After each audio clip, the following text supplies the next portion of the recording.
Okay, so hi, thank you for coming to my talk, or our talk. This talk's entitled Traps of Gold. My name is Andrew Wilson. I work for Trustwave SpiderLabs. I compete and capture the flags with these guys. I'm trained in martial arts for quite some time with these guys, and this is the family that supports me to make sure that I can be here and give talks like that with you guys. So this talk is kind of in popular parlance what some people would call offensive countermeasures, right? So offensive countermeasures, as defined by the Paul.com group, includes things like annoyance, attribution, and then attack, right? So based on where you live inside of this threshold, it's probably to your best benefit to talk to somebody who is a legal advisor about whether or not some of the things that we're going to show you guys today are viable inside of the environment that you work in. Some of it's going to be straightforward that you probably don't need to get permission for, and then other things you definitely want to seek kind of legal counsel. This is just some proof of concept stuff to go from there. My name is Michael Brooks, and I attack software. These are all the CVE numbers I've accumulated over the years. That CVE right there, CVE 0049, I just obtained my highest severity metric. So the Department of Homeland Security issues severity metrics for the most serious vulnerabilities. This one right here received a severity metric of 25.2, which is in the top 500 of all time. I got it a part of the Mozilla Bug Bounty program, and I got their highest bounty of $3,000 and this sweet t-shirt. But that's not why I'm talking about, that's not why I'm here today. The reason why I'm here today is because we have a problem. Our approach to security is flawed. And one of the problems that I found is in a product called PHP IDS. This is the wrong fucking slide. Oh, fuck. This is so bad. Sorry. Okay. PHP IDS is making an incorrect assumption. And the assumption, PHP IDS is, what's nice about this intrusion detection system is that it is embedded into your application. So you can apply it in places that you wouldn't normally, such as a GoDaddy shared hosting account. It's making an incorrect assumption in its security system, and that is that attacks can never be repetitive.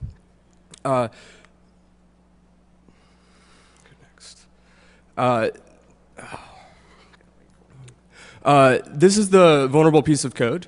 Now, so we rely on web application firewalls. I mean, if you think of a secure website, one of the first things you say is like, well, you have a WAF, right? But the problem is that WAFs can be bypassed. And a common problem with WAFs is the preprocessor. And what you're looking at right now is a method that's being called on all input. And what it's looking at is it's looking at a regular expression, and this is saying, hey, I want to match a wildcard, which is the dot. I want to match two of those, at least two of those. And then I want to match at least 32 more, so a total of 33 repeating. And if it finds a string that's repeating 33 times, it replaces it with the letter X. So the significance of this is that I can hide any payload from the PHP IDS rule sets by repeating it 33 times. The effect is that I completely bypass PHP IDS entirely. Absolutely every rule set is bypassed. But then I went a step further. Not only was I able to bypass it, I can intentionally trigger a rule set in order to populate its flat file logging system with PHP code. The significance of this is that once I have PHP code on the local file system, then I can turn any local file include vulnerability in the application into remote code execution. So I said a lot, but the point is that not only did I bypass the web application firewall entirely, I also made it less secure. So this is a great quote from Bruce Schneier: complexity is the worst enemy of security. So if you're able to add complexity to a system and actually make it more secure, well, that's quite a hack. That is not an easy, that is not easy. Yeah. And here, let me demo it for you. Oh my God, I'm not going to get the better resolution. Can you please?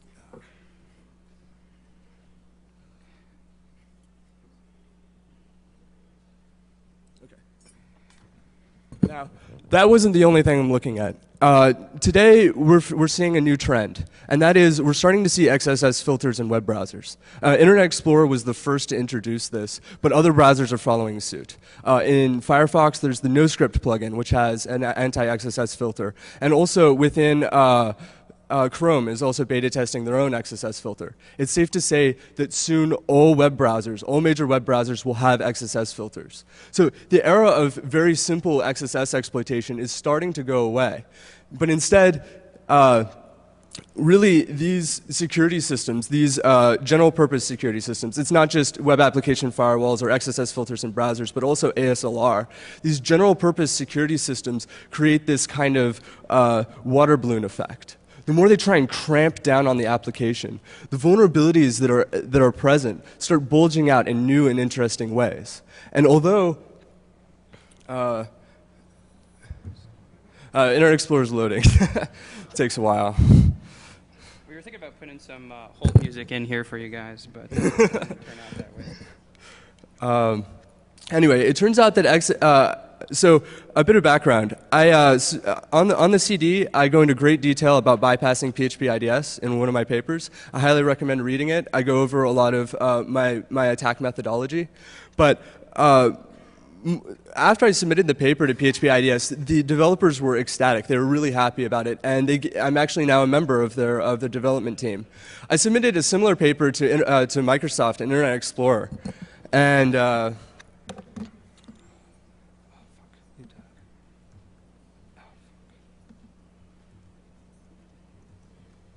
so I submitted a similar paper to Microsoft, right? And basically it's this. I showed that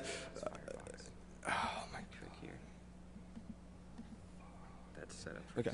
So I found a problem with the way that Internet Explorer was handling UTF-7 characters. So it turns out how this XSS filter is working is that it's looking at outgoing requests, and it's looking specifically for brackets, greater than, less than symbols, and quote marks. If you can create a payload that doesn't contain any of these attributes, then it's possible to execute code. I found execute JavaScript rather. So I found a way. It turns out you can use UTF-7 encoding. Now, UTF-7 has a history where it's only for SMTP. All right, it's not designed for HTTP at all. In fact, no browser except for Internet Explorer supports UTF-7 for web pages. But that's beside the point. I was able to. The real problem here is that their XSS filter is not accounting for this. But okay, hold on. I said that UTF-7 is not for HTTP, right? Well, why? So then that means no website's going to be running it. Except there's a way. You can change the content type of a web app of a page using a CRLF injection or HTTP response splitting, and bam. And it allows you to get an alert box. Here, hold up. Oh my god, this is so fucked. Oh my god.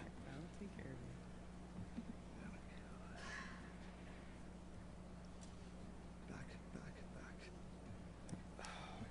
The computer just crashed. Sorry, technical difficulties.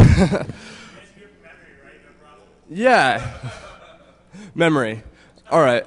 I apologize. I was going to show you a great masterpiece, and that is that I was going to bypass both PHP IDS's built-in rule set for XSS and Internet Explorer's rule set for XSS in the exact same attack.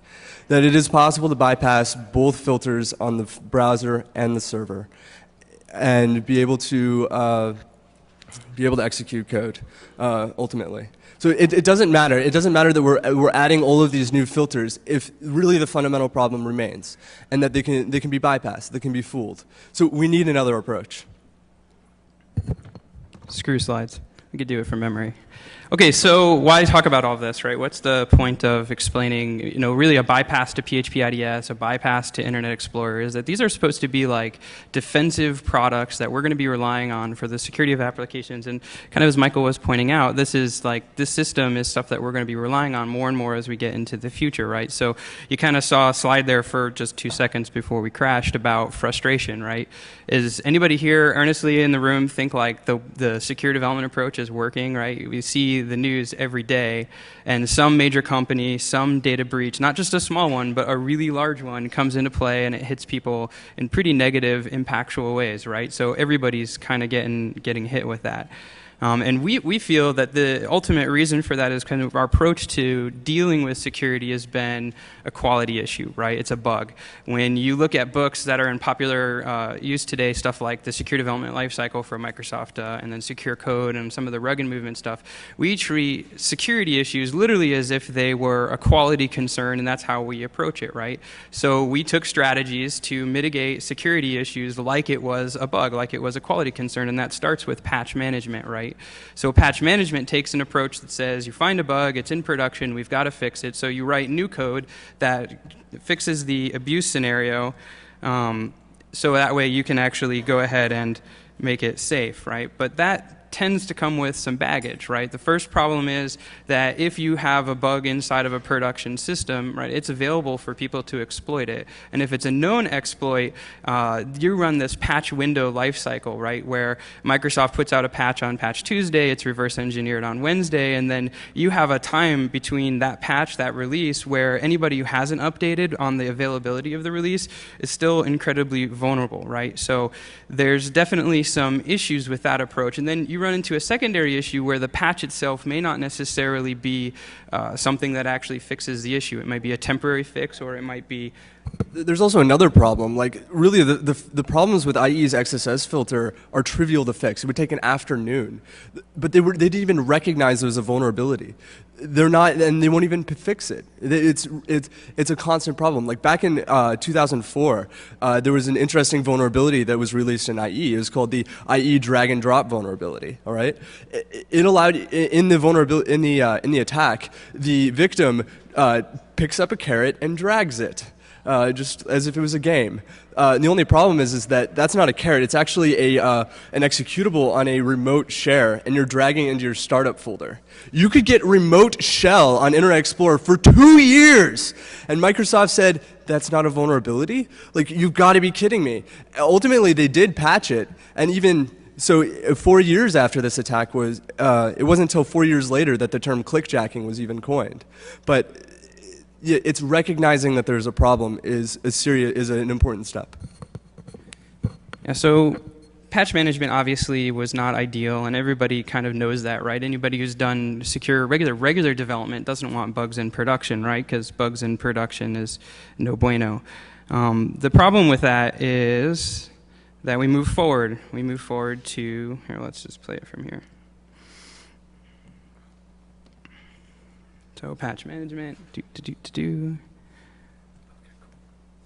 Oh, and the computer crashed again. So I guess we're going to do this whole thing from memory. That's fine. No big deal. It is a Mac. Apparently, it has not been watching enough TV. That's my theory. Okay, so screw my laptop. So SDLC, right? SDLC came out as a measure to say, hey, bugs in production, that's definitely not the way that you want to go about doing this, right? Because inside of that system, was that? Just try booting up again. Yeah, I'll try boot up again.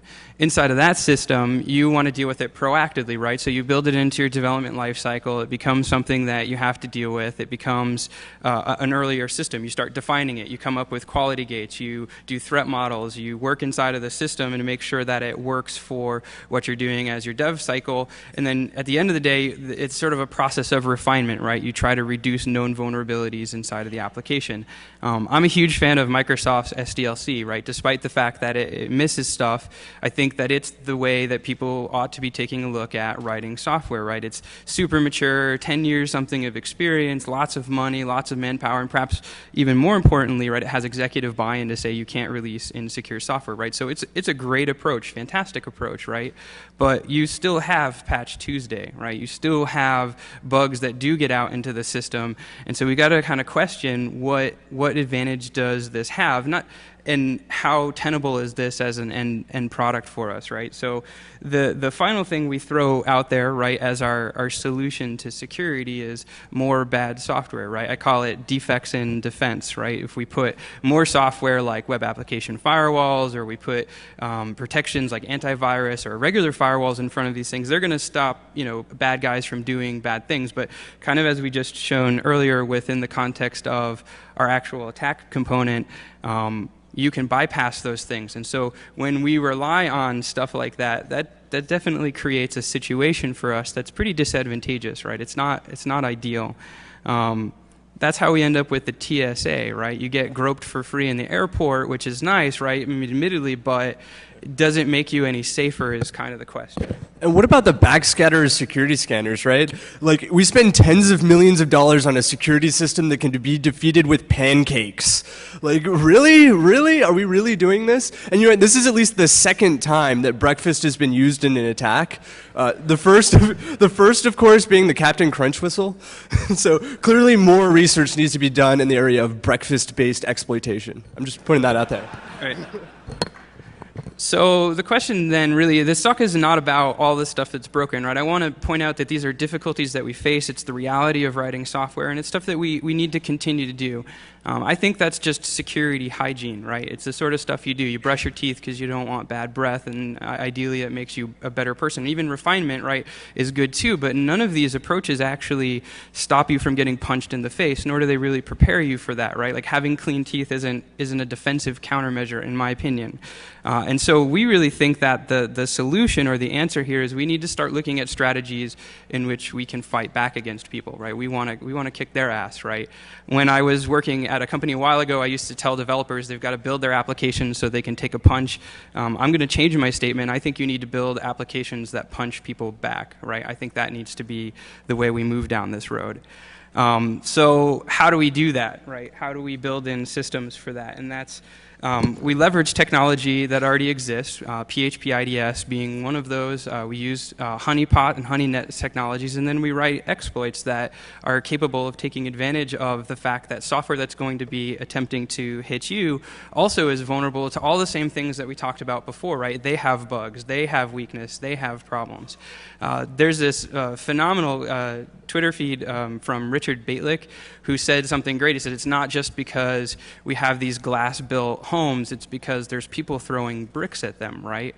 And that's what we need to deal with, is the brick throwers. Hacking against our systems and attacking these things, this is a human problem that manifests itself with technology.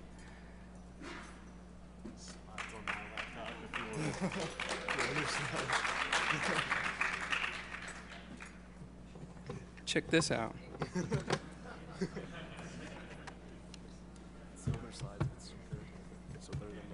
Hey. Owned. This is good. It works nice on mine. Yeah. I think we just got owned.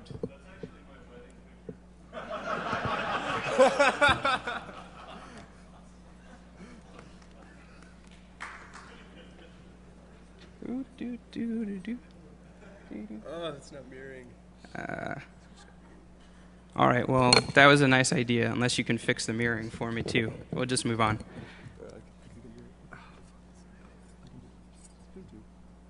So they have the risk too, right? This is a human problem, and because it's a human problem, I think that's exactly where we attack people, right? We chase them in the places where they're human. Bad guys who are doing bad things against you, they have things like ego and bias, and they think they're going to get in, and when they find results, they're going to try to exploit these results because they're basing it off of prior experience and prior knowledge. They have weaknesses in the sense that the tools that they're using are imperfect as well. And we'll just go from here. And so we need to start focusing on strategies that take advantage of that, right? How do I move it down? Doot. All right, sweet. So we're about here. That's where we attack them.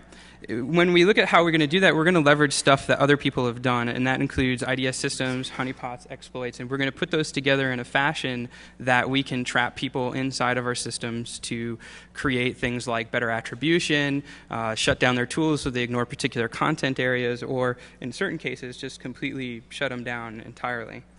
So a thing about lying, like, we're worried about China hacking into us, right?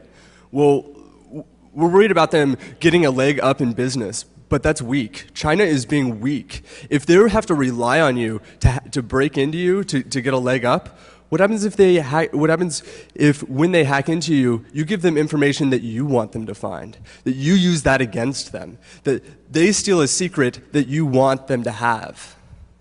Something to think about. Right.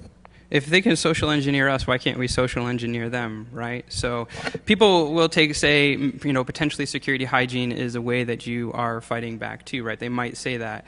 And I would kind of classify that as more of like a war of attrition, right? When you look at how people fight combat, how they can, compete in combat, there's really two strategies. There's an attrition-based model and then a maneuverability model, which is kind of a modern-day guerrilla warfare combined with some other things, right? And in a war through attrition, the idea is that I'm going to gather as many resources as I possibly can, and kind of who has the most arms wins, right? If they have 4 nuclear warheads, I've got to get 10, right? And then when they get 10, I've got to come up with a better nuclear warhead, so then I'm kind of the winner, right? That approach is expensive because it costs to build it up. It's expensive because it costs to maintain these things. And then it's expensive in the sense that if you actually go toe-to-toe with these people, it's pretty deadly when you actually start talking about it in real tangible terms of human life, right? But that's not actually how the bad guys are attacking us. They're taking an approach, whether conscious or unconscious, of maneuverability, right? It's like our good guys, our defensive line, wants to create a football team, right? So we get the very best football players we can find, we give them the best food, we work out with them in the best equipment, we do the best training, and so they're the biggest and the baddest, right? And they're going to shut down the offensive line, and when they show up to play the game, they're there to win, right? But in this case, the offensive line's like poison their food, they're sleeping with their girlfriends on the side, right? When they go to play the game, they've already broken in their house, stole all their money. That's how the bad guys are attacking. They've set the stage up so that all the things you think you're doing that are to your advantage end up being to your weakness, right? They're not going to play your game because your game is designed so you can win, right? So they play their game, and they make you play their game as a means to shut you down, right? And so if we look at strategies, I think the people that we want to look to is people who are actually fighting in a capacity to do that. And in this case, we've kind of based a model off of the United States Marine Corps. So maneuverability, just kind of at a historical reference, comes from a gentleman primarily known as John Boyd. I don't know if you're familiar with the OODA loop, but he's kind of the guy who is behind that, and he's definitely behind maneuverability, right? Maneuverability at its core, its doctrine says we aim to shatter the cohesion of our opponents so they can't make decisions in a timely manner while we gain strategic advantage and basically obliterate them, right? We're going to use their stuff against them. We're going to stack the deck in our own favor. This strategy is based off of 3 major components, right? The first being ambiguity, the second being deception, and the third ultimately being tempo, right? Ambiguity is this idea that if there's more than one way to accomplish a task, we should try to find a route that makes it very unobvious what we're actually doing, right? If we go ahead, let's say I have a destination and there's 4 different ways that I might possibly get there, from a pure resourcing perspective, if you're trying to provide intel about how somebody does something, you need 4 times the resources in order to monitor each one of the possible ones, because presumably you don't know where they're going, right? That's the value of ambiguity. But that's not how we build apps. We build our applications like they're billboards, right? We're proud of the fact that we wrote it in Java, or we're proud of the CMS that we built it on, or we're proud of all the developers who were involved. That's why we leave dev comments all over the place, right? And we make it as if, hey, not only am I going to this destination, but here's how I'm going to get there, here's who I'm taking along with me, and here's all the gear that I'm going to be packing with it, right? And so some of the ways we see that are server banners where we tell people what we're running. Oftentimes you don't need those, right? It's not of any value to stuff. And when you start measuring that against things like the Shodan project, or when people are doing Google dorks, when they find an exploit in a CMS or something that you might be using, like those are pretty compelling reasons that you might not want to actually sit around and tell people that stuff, right? File extensions, your browser doesn't care about file extensions. If you send them HTML back, for the most part, your browser is fine. So unless you have a use case where you have like different mappings for how the file extension comes back, that's mostly a server-side processing issue. And in most cases, you can completely disable that and not say, hey, I've got PHP, or hey, I'm running ASP.NET, or hey, I'm running Ruby, right? Those are things that are unnecessary. And then finally, default files, right? I was working on a CMS a couple weeks ago, and they had some default control examples for developers, and it says, hey, you know, this is how you write software using our stuff. It's installed by default, and it's of advantage, right? But the problem is that these control examples were bound to the top node of the CMS, so they could look at every single part of the application with unauthenticated access. So from a default control example that was left enabled, you could completely bypass the majority of security in the entire CMS off of a default file, right? So these are most often unnecessary, and in fact, these are some of the things that when you start looking at things like JoomScan or CMS Explorer or any of the tools that are based around fingerprinting, they're going to be using these tools as a means to identify how you've built your application, what plugins you've got enabled, and how they might actually go about attacking them. So if knowing's half the battle, you should shut up, right? That's what this is about. It's not, you just don't be so obvious about everything you're doing. And that's kind of the first step, right? So the next step is deception, and this is where we kind of get into the fun stuff. Deception's about lying, right? We're going to convince people that we're doing stuff that we're not, in fact, planning on doing at all, right? Instead of saying, hey, I'm going to this destination, everybody plans and gets themselves situated to do that, don't go to that destination, right? Set them up to do it. It's a trap. Or maybe you set up ways that if you go to that destination, you're going to get ambushed as you get there. And there's a couple of ways that we might go about doing that. Reduce the things that they can know. We lie about everything else. And we could do that by increasing the noise. We can blatantly lie about stuff.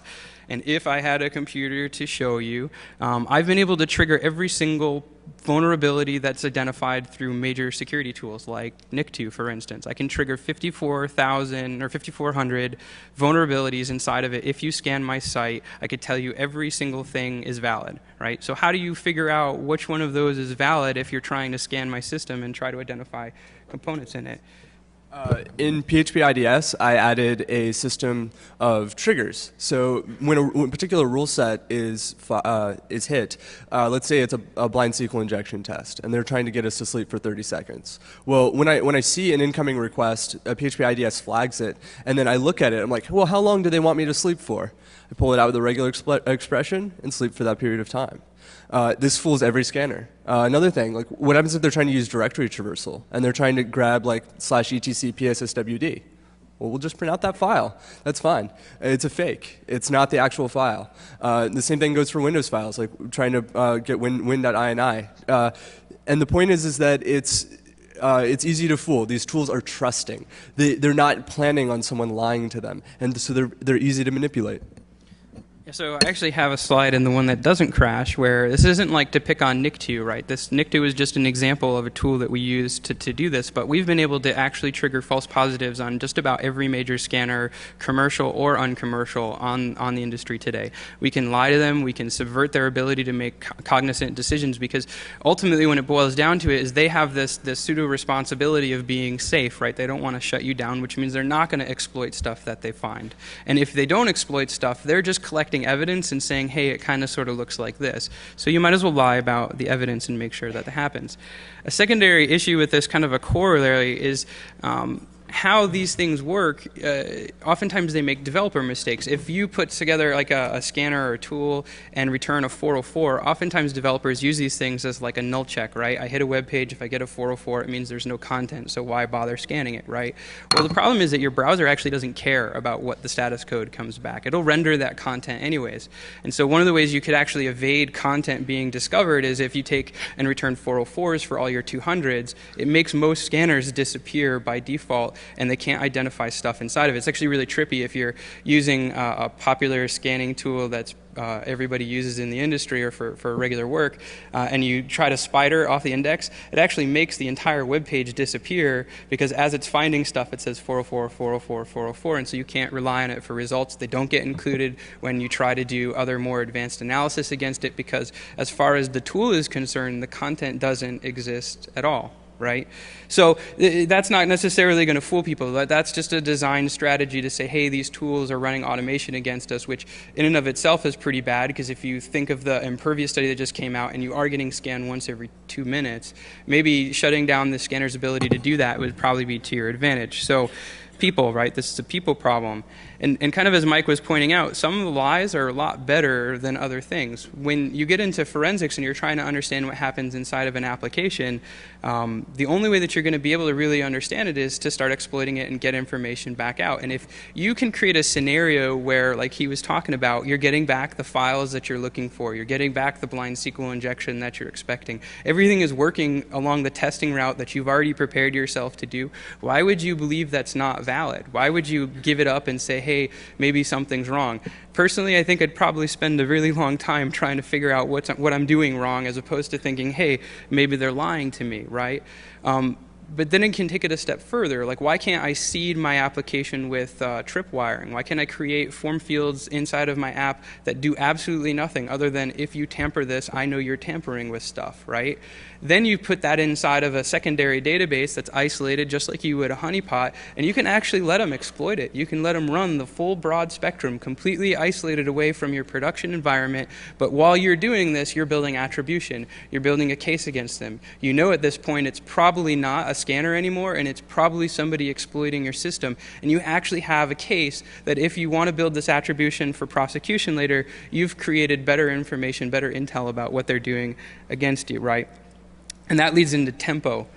Tempo is about initiative. A lot of people think of pace or tempo, they think speed. And maneuverability does have some concepts based in speed. If I can overwhelm you by creating and putting forth a greater effort before you can start actively making real decisions about it, I'm pretty likely to win. If anybody compete in any games like chess, Go, any things like that, boxing, you never win if you play their game, right? You can't win if you play their game. You have to take initiative and you have to keep it the entire way through, which means you can't be relying on reaction. You have to be relying on awareness and then proper decision making. There was a study that came out a couple of years ago where they had junior tennis players and then advanced tennis players, and they were measuring reaction speeds to see who was faster, kind of make some notices between them. And they found that the difference was actually fairly nominal in the context of overall reaction.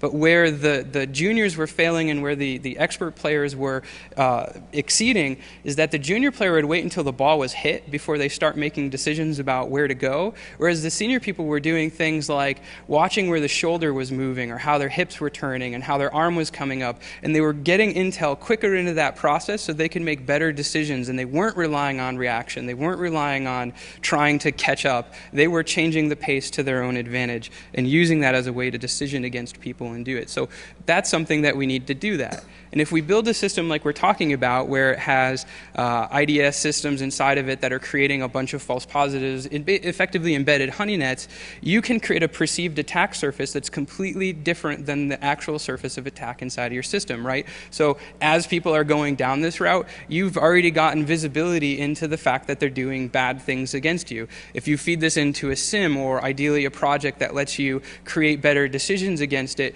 you can then use these things to create a scenario where you can decide how you want to respond, right? You can kick them out of your system, you can shut them down, or you can potentially attack them as we get to it, right? So, yeah.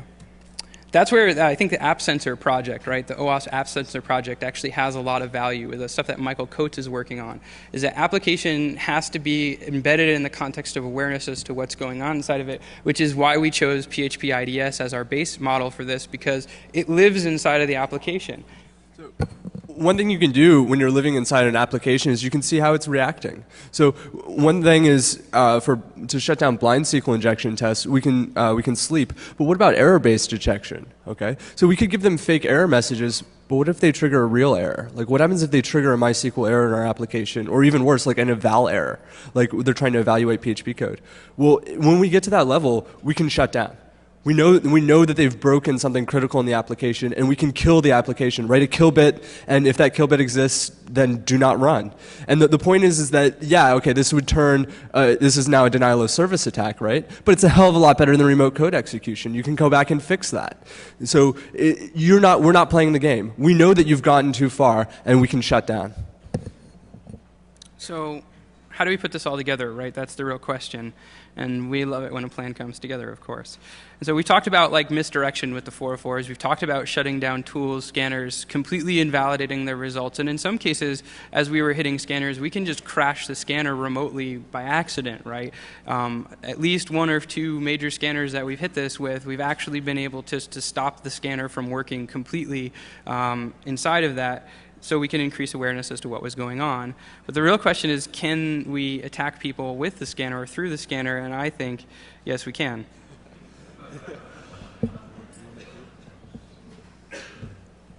All right, what you're looking at is a very unpatched Windows XP VM running Acudetics. Right now, well, anyway.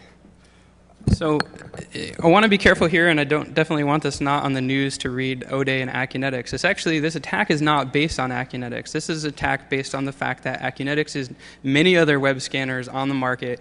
When they're trying to parse information and you want to do that well, the only real way to do that is to use an embedded browser or to use the browser that's on the system, because you need to execute JavaScript, you need to execute the HTML in order to get a real clear picture for instance, little things like if they have AJAX requests on the page and content comes back dynamically. If all you're doing is an HTTP GET and then parsing the results back out, because there's no dynamic execution environment, you'll never see any of that content, right? So commercial grade scanners, or particularly advanced scanners, good scanners, quite frankly, they're going to be using this as a mechanism to gather intel about what's going on. So let's pop this. So you should attack them exactly in that spot. Ah. Not that kind of pop. All right. Okay, so actually what I was doing was scanning Metasploit. And hopefully, and now there's a shell. You notice it popped it in Web Vulnerability Scanner 7. So it popped just fine. Now, really, so what's happening here? Like, we heard about the Zeus botnet being leaked, or the source code for that. So these black hats have these great tools to attack the web browser. Well, what about using these tools to defend ourselves? What about having Zeus installed on your production server with a disallow, saying, hey, disallow, don't go to /Zeus, because if you do, you're going to get owned. Well, a web vulnerability scanner is going to ignore that. It's going to see a disallow, and it's going to go there purposefully. And in that case, it would be owned. Interesting side note, I've tried a number of vulnerabilities. Like I tried the ANI animated cursor vulnerability to pop the scanner, and that was the first thing I tried. It didn't work. So one thing to note is that a lot of these scanners, it's not executing the graphical part of it. So maybe some of the image-based attacks, like we're seeing some of the new SVG-based attacks or OpenGL attacks on web browsers. Like these are graphics-based, and if you're running a browser headless within a scanner, it's not going to be executing this complexity, and that's not really a part of attack. So maybe it has a smaller attack surface than your average web browser, but it's still huge. Like in this attack right here, we're using an ActiveX exploit, and come on, ActiveX has been a festering wound in Internet Explorer since the beginning. So, and it is a valid avenue of attack against some of these web browsers that rely upon IE. Yeah, so there you go. We took over somebody's box as they were attempting to scan us. Can you switch me back? So you definitely don't want to put this in a place that's going to be like blatantly obvious, publicly accessible, because that creates obviously legal problems. And kind of as we talked about the system before, I think I'm 4. As we talked about the system before, there's some legal ramifications to this, and I don't necessarily want to undercut that, right?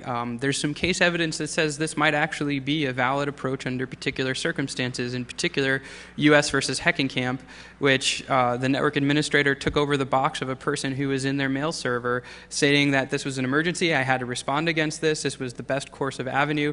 They used the information to get attribution to identify that this was the gentleman who had broken into the machine, and that evidence was applicable in court, and the court accepted it and he went to jail. because he signed a EULA that said, I'm not going to do that. And within the course of action, the network administrator is tasked with protecting his systems in the best way that he possibly can, and the best way he could possibly do it in this case was to take it over. That doesn't mean you get free rights to sit around and leave vulnerable browser stuff inside of it that you can hit anybody, because accidental attacks probably would be bad too. But if you put something like this into a web server that's hosted on like your mail server or on a print server or something that people really ought not to be in, that's not public, that maybe is an internal process, now you have a better case where you might be able to come against that. But again, consult your lawyer, right? So kind of as a recap, you need to stop acting like security is a broken egg that you can put Band-Aids over and think of it. You can't think of it this way. This is not a tenable position, right? You need to start thinking like, I'm going to kick your ass, right? Like, you need to think like this guy, because I'm not a rooster, but I'm actually a little afraid of him too. This isn't somebody you want to mess with. This is somebody who looks like, if you start playing games with me, I'm going to take you down. And that's how we should be treating security as we're looking towards it, and stop thinking about purely in terms of vulnerabilities and think, how can we shut you down? How can we take that back? And how can we regain our pride, right? And that means we should fight back, right? That's what we need to do. So that's it for us. Yeah. Any questions? Thank you.